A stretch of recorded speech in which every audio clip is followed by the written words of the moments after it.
IMF hails credit-worthy Tanzania. Tanzania's capacity to repay its debt to the International Monetary Fund (IMF) remains robust, underpinned by a strong track record of servicing obligations and sound economic management practices. The IMF said in its latest country report number 24187, issued recently, that the country has consistently demonstrated its commitment to meeting debt obligations with solid record of timely repayments to the IMF. Tanzania's capacity to repay the fund is adequate, and the authority's track record of servicing IMF debt is strong. The Bretton Woods institution said in its latest country report.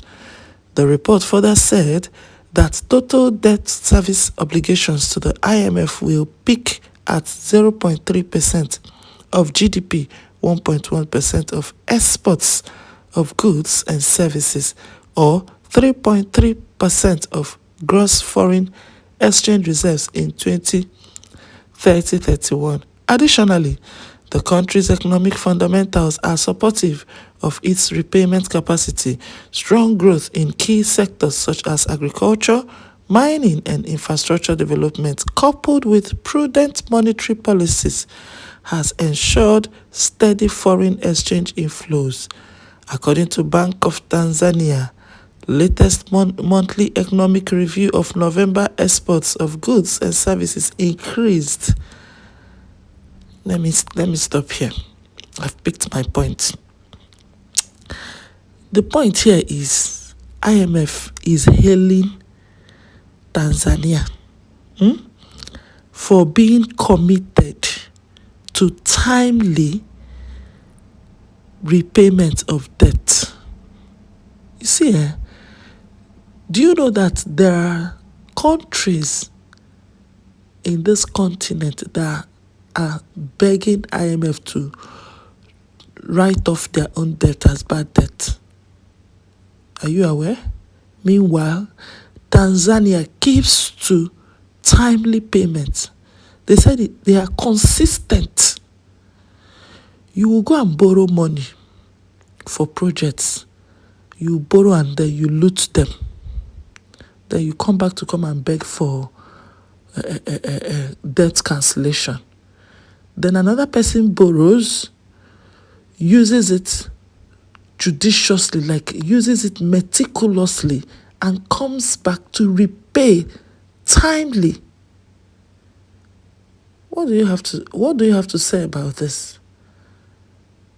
In fact, it's worthy of hailing. Tanzania authority is worthy of hailing. You are doing well.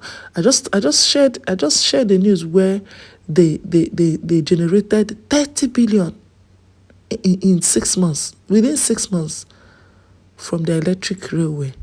How many countries have been able to give us such reports in this continent? How many? How many have been able to give us such reports? It's so bad for some countries that they will go and borrow. The money borrowed, we will not see it. Project, we will not see project. And they will still beg for IMF to write off debt. Borrowed money, we did not see. Project, no execution, no project seen. Citizens are dying of hunger. Christmas season is a season of stampede, where people are dying because of rice. Their minimum wage can't even afford a bag of rice. I deliberately did not go into sharing all those happenings because it's a show of shame and very laughable. Citizens can't afford the rice. They are dying because they want to get the share.